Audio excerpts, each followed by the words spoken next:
Salut à tous, c'est Axel de testmobile.fr et blogn8.fr. Aujourd'hui, je vais comparer le Nokia N8 Rose avec un Nokia N8 plus classique ici en noir. On va faire un petit tour du form factor, mais ça c'est vraiment, je vais faire ça en 2 secondes parce que j'ai déjà fait une vidéo de prise en main d'ailleurs que vous pouvez voir en cliquant ici. Et ici, ça va être plutôt un comparatif pardon, d'interface, puisque en fait, le Nokia N8 Rose tourne sous Symbian ANA, la mise à jour qu'on attend depuis assez longtemps pour le N8, donc la PR 2.0, et on va faire un petit tour de tout ça. Alors la vidéo va être un peu longue, je vais essayer d'entrer dans les moindres détails, je vais peut-être oublier des choses au passage, vous pouvez me le remarquer après dans les commentaires. Et donc on est parti. Alors deux appareils avec les mêmes specs, les mêmes form factors, c'est du N8. Donc ici on a juste voilà cette différence au niveau des chromes qu'on n'a pas sur le rose. À l'arrière c'est au niveau du logo qu'on n'a pas, ce genre de choses. Là pareil les chromes ici. Là pas grand chose à dire, là non plus. Ils font exactement la même taille, etc. Alors première chose que je tiens à m'excuser pour une petite chose. C'est que mon N8 noir, il est en langue anglaise. Et j'arrive pas à le changer parce que j'ai un bug, mais bon, c'est pas grave, ça m'empêche pas de l'utiliser. Et du coup, voilà, il est en anglais et l'autre est en français. Bon, c'est à prendre en compte, mais ça change strictement rien. Donc au niveau des versions, on voit que celui-là est sous la PR 1.2 et celui-là, il n'y a pas écrit 2.0, il y a écrit Charabia. Après, je sais pas, si peut-être dans la version plus tard, il y aura écrit 2.0, bon, c'est pas dramatique. On voit bien qu'ils sont dans des versions différentes. Et également ici la version du navigateur qui est en 7.3 ici et en 7.2 ici. Java qui passe en 2.2 là contre 2 points ici. Bon ça après c'est autre chose. Mais pour le navigateur c'est intéressant, vous le verrez d'ailleurs. Donc on va faire un tour de toutes les petites, de tous les toutes les modifications principales apportées par Anna. Alors la première chose à savoir c'est au niveau de la page d'accueil. Donc ici pour défiler ça se passe comme ça, voilà. Et ici, vous avez cet effet-là qui fait qu'en fait, vous pouvez, enfin, la page d'accueil suit votre doigt, c'est un détail, mais ça apporte peut-être plus de fluidité, donc ça c'est sympathique. Sinon, au niveau des widgets, il y a toujours bien sûr ce système de déplacement, etc. Il n'y a pas grand-chose à dire de plus au niveau de la page d'accueil. Ah, ça on verra un petit peu après, ça c'était pour le widget de recherche. Dans les options, pareil ici, pas grand chose à dire. On peut changer toujours le fond d'écran, on peut rajouter des home screen, mais ça c'est la même chose. Il n'y a pas plus de pages d'accueil, il y en a que 3 comparé au E6 où il y en a, on peut aller jusqu'à 4 ou 5, je sais plus exactement. Mais bon, ça c'est un détail. Bien sûr, vous avez toujours ce système de multitâche qui n'a pas vraiment changé, hein, même pas du tout. Ok, on va passer au menu principal. Alors, la première chose qu'on voit ici, c'est le changement des icônes. Donc les fameuses icônes ANA dont on a beaucoup entendu parler. Et donc avec des bords arrondis, etc. Donc ça donne un peu plus de cohérence peut-être à l'interface. C'est un peu plus sympathique. Quand vous allez dans les applications ici, donc moi j'ai aussi, voilà, ça c'est des applications natives qui sont installées, les dossiers, etc. C'est des icônes rondes.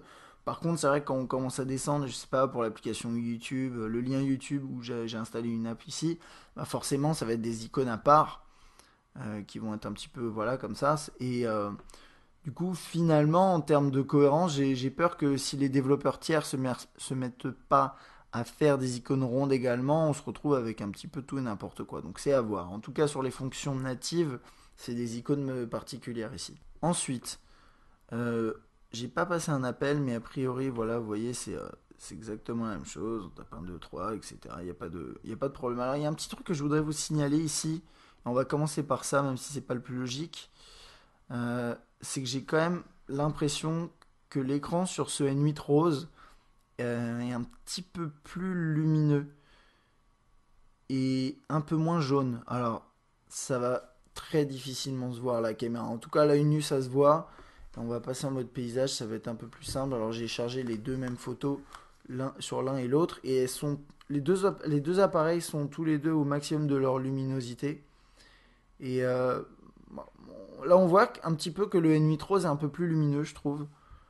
Euh, c'est un peu pareil ici. On va essayer de zoomer un peu pour voir peut-être un peu mieux dans des zones peut-être blanches. Alors moi j'avais l'impression qu'il était un peu moins, ouais. Ah, c'est vrai qu'à la caméra, c'est pas évident. Moi, à l'œil nu, j'ai quand même l'impression que. Ouais, on le voit peut-être un peu. Là, ici, c'est une légère teinte jaune. Et ici, c'est un peu plus blanc, je trouve. Maintenant, c'est peut-être que je me trompe. En tout cas, c'est quelque chose que j'ai remarqué. Et je sais pas si c'est du hardware dû en fait, au N8 Rose ou si c'est quelque chose de software qui a été modifié, un bug corrigé avec Anna. Je ne sais pas. C'est aussi. Bon, c'est un détail peut-être, hein. Mais voilà, c'est quelque chose que j'ai remarqué. Une nouvelle fonctionnalité également que Nokia a implémentée, c'est la présence du cochage, entre guillemets, d'une option pour cocher un petit peu partout dans l'interface. Alors, elle y était déjà avant, et on va le voir ici. Donc là, par exemple, je reste appuyé sur un texto, et je fais mark, donc cocher, et je peux marquer un élément. Mais ce qui est plus intéressant, donc on va voir, moi je vais pas aller dans les messages, tant pis, il y en a qu'un, mais c'est pas grave. Je reste appuyé dessus. Quand je fais cocher, là par contre, j'ai une petite boîte qui se. Je vais essayer de vous montrer ça. Allez, tu peux le faire. Apparemment non. Bon, en tout cas, il y a une petite boîte qui s'affiche ici et qui permet de cocher et décocher. Et là, vous ne le voyez pas à la caméra, mais en tout cas, quand il y a plusieurs éléments, ça permet de tous les cocher, décocher, ensuite de créer, d'aller chercher les options ici, supprimer, transférer, déplacer dans un dossier. Et ça, c'est valable également pour les contacts. Donc c'est plutôt sympa, je vais vous montrer ça. Donc dans les contacts, vous restez appuyé sur un contact, vous faites cocher. Et là, pareil, vous avez cette petite boîte qui s'ouvre et vous pouvez cocher, décocher et ensuite aller dans les options et faire supprimer, copier, etc. Ça, c'est pas trop mal. Je pense qu'il y a d'autres endroits où vous l'avez également. Bien sûr, dans la galerie, on l'avait déjà avant. Au niveau des contacts, bon, on va en profiter pour regarder ça. Le changement principal que je vois ici, c'est l'intégration de l'onglet communicateur, Microsoft Communicator ici. Bon, après, il faut le configurer, etc. Il faut être dans une entreprise avec des serveurs compatibles, etc. Bon, bref. Une autre modification qui a été vraiment attendue, c'était celle du clavier. Donc là, je vais commencer à taper un texto. Et donc, par exemple, quand je tapais un texto sur le N8 jusqu'alors, c'était comme ça. Donc, avec, là, ici, je peux activer la saisie prédictive. Et voilà, très bien. Par contre, maintenant, avec Anna, on a ça et c'est un petit peu plus sympa. Alors, bien sûr, après, vous pouvez retrouver le clavier alphanumérique s'il vous manque. Et d'ailleurs, il est un petit peu différent, hein, comme vous voyez ici. Il est plus petit, plus compact. Pourquoi pas? Moi j'aime bien quand il y a quand même plus d'espace. Et le truc important, c'est qu'il y a ce qu'ils appellent le split screen, l'écran partagé. Sur le N8 avant, ce qu'on avait, c'était, voilà, vous le savez, le plein écran quand vous tapez du texte. Et là, c'est un split screen. Donc c'est pas mal. Je vais repasser au mode AZERTY, même s'il y a écrit QWERTY ici. Et donc je peux taper sans souci. Et on va en parler un peu plus en langue française. Donc ça donne ça. Voilà, et vous avez des caractères sur la droite, donc des signes sur la droite, le circonflexe et d'autres, qui prennent une rangée en plus. C'est bien qu'il soit là, mais par exemple le circonflexe, franchement, je sais pas si c'est. Bon, moi j'aurais préféré un mode de saisie prédictive plus intelligent, peut-être, qui permette de l'insérer directement et avoir des touches un chouïa plus grosses, parce que là, vous voyez, c'est pas évident. Pourtant, c'est possible. Donc là, je vais activer la saisie prédictive. Je crois qu'elle n'était pas activée. Ouais, je vais l'activer et on va voir un peu ce que ça vaut. Donc là, j'écris salut. Vous voyez, je me suis un peu loupé. Il m'a proposé autre chose et ensuite, il a compris que je voulais écrire salut. Salut les amis.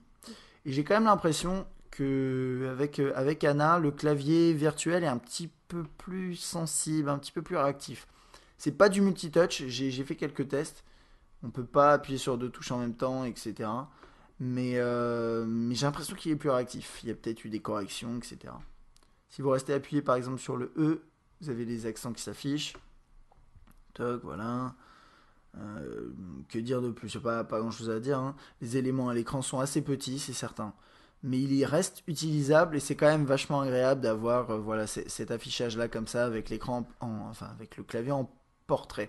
En mode paysage, vous l'avez également, et il est aussi partagé. Alors on va comparer un petit peu à celui-ci. Donc ici il est en QWERTY là-haut, mais c'est pas un gros problème. Donc j'ai l'impression que les touches sont un peu différentes. Il y a l'air d'avoir un peu plus d'espace quand même ici. Ça prend plus de place, donc l'espace ici est un peu plus petit. En même temps, bon, c'est des petits changements comme ça. C'est pas énorme. La barre d'espace est un peu plus grosse. Vous voyez ici par rapport à là-haut, les touches ici en bas ont été retravaillées.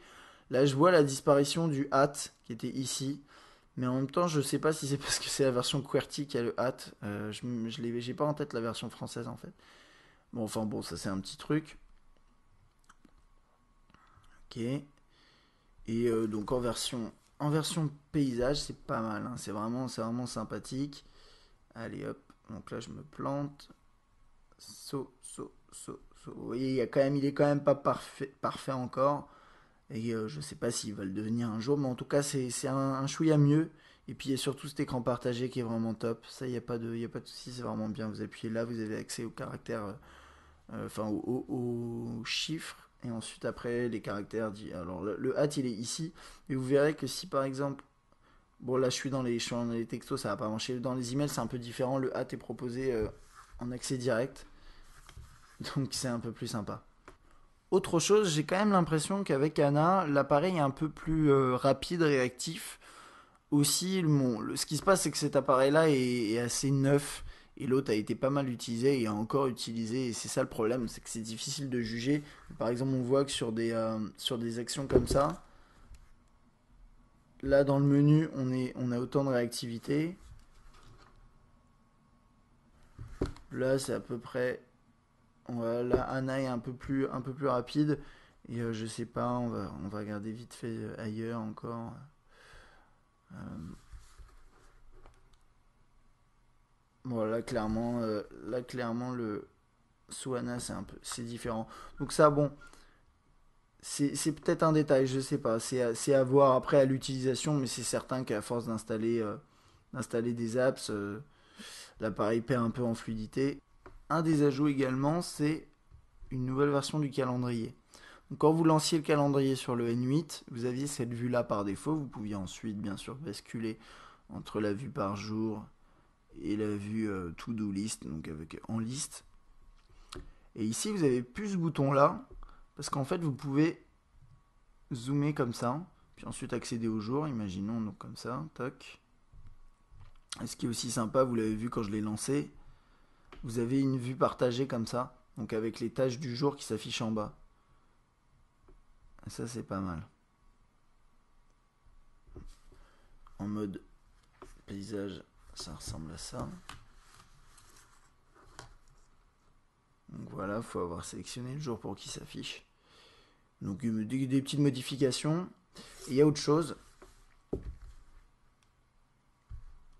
c'est quand vous créez un nouvel événement,